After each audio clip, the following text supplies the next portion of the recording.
मेरा नाम आरिफ है और मैं फ्रांस के शहर लियोन में एक इन्वेस्टिगेटिव जर्नलिस्ट हूं। मैं आज आपके साथ वो वाकया शेयर करने जा रहा हूं जो मेरे करियर का सबसे अजीब वाकया था। एक दिन मुझे अपने एडिटर का फोन आया।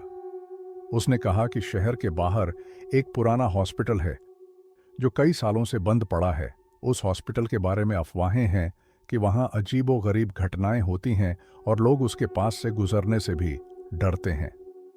मेरा काम था कि मैं इस हॉस्पिटल की कहानी को इन्वेस्टिगेट करूं। मैं और मेरा दोस्त जैकब ने फैसला किया कि हम इस हॉस्पिटल का पता लगाएंगे। हम रात को हॉस्पिटल पहुंचे ताकि वहां की हकीकत जान सकें। हॉस्पिटल बिल्कुल वीरान था और चारों तरफ अंधेरा छाया हुआ था और बस एक लाइट थी जो हॉस्पिटल की बिल्डिंग के दरवाजे के ऊपर थी। वो पूरी बिल्डिंग पुरानी और टूट-फूट का शिकार थी। हमने दरवाजा खोला और अंदर दाखिल हुए। हॉस्पिटल के अंदर हर तरफ खामोशी थी। हर कोने में पुरानी मेडिकल इक्विपमेंट और फाइलें पड़ी थीं। हमने टॉर्च ऑन की और हॉस्पिटल को इन्वेस्टिगेट करना शुरू किया। हर रूम में कुछ न कुछ अजीब था। एक रूम में पुरानी एक्सरे मशीनें थीं और दूसरे रूम में पुराने बेड्स और मेडिकल सप्लाईज। जैसे ही हम ऑपरेशन थिएटर के पास पहुंचे, हमें एक अजीब सी स्मेल महसूस हुई। ऑपरेशन थिएटर के अंदर सब कुछ पुराना और दिल दहला देने वाला लग रहा था। हर तरफ टूल्स और मशीनरी बिखरे हुए थे, जैसे किसी ने जल्दी से सब कुछ यहां पर छोड़कर भाग लिया हो। अचानक हमें पीछे से किसी के चलने की आवाज आई। हमने मुड़कर देखा लेकिन वहां कोई नहीं था। एक मिनट के लिए तो ऐसा लगा जैसे हमारा दिल जैसे बंद पड़ गया हो, लेकिन हमें अपनी इन्वेस्टिगेशन पूरी करनी थी, इसलिए हमने एक्सप्लोर करना जारी रखा। एक पुराने रूम में हमें कुछ पुरानी फाइलें मिलीं।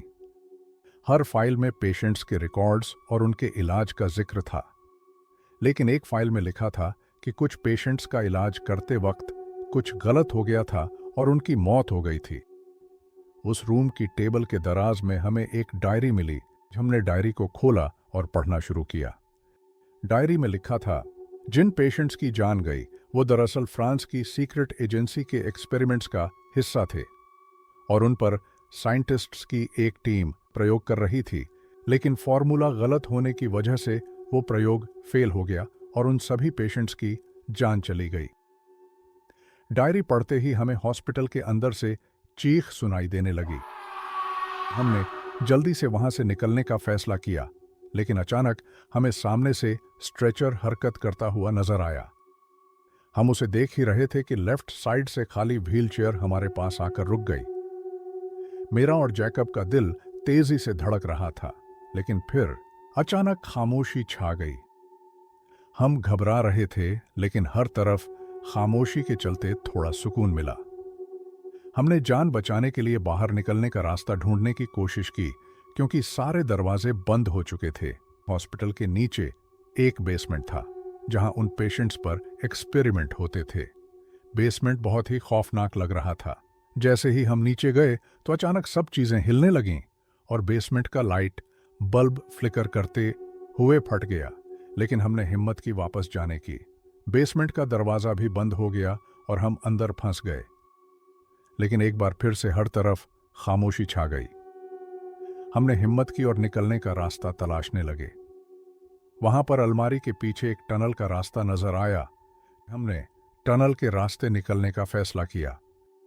टनल में अंधेरा था, लेकिन हमने अपनी टॉर्चेस ऑन रखी। टनल के अंदर हमें पुराने नक्शे और सिंबल्स मिले जो इस हॉस्पिटल के पुराने राजों का पता दे रहे थे। टनल के दूसरे सिरे पर हमें एक छोटा सा गेट मिला जो बाहर निकल रहा था। हमने जल्दी से गेट खोला और बाहर निकलने की कोशिश की। बाहर निकलकर हमने गाड़ी स्टार्ट की और जैकब के फ्लैट पर आ गए। सुबह हम दोनों रेस्टोरेंट पर नाश्ता कर रहे थे तो हमारे साथ उस इलाके के 3 और लोग भी थे। हमने उन्हें अपना वाकया बताया तो उन्होंने कहा कि ये हॉस्पिटल जब से एक्सपेरिमेंट में उन पेशेंट्स की जान गई है और वहां पैरानॉर्मल एक्टिविटीज होना रोज का मामूल है। फिर हमने वहां से निकलकर ऑफिस वापस जाने का फैसला किया और अपनी स्टोरी को पब्लिश किया। आज भी जब मैं उस हॉस्पिटल को याद करता हूं तो मुझे उस रात की याद आती है और दिल कांप जाता है। लोग कहते हैं कि उस हॉस्पिटल में अब भी अजीब आत्माओं का साया है, जो अपनी कहानी सुनाने के लिए किसी और को बुलाती हैं।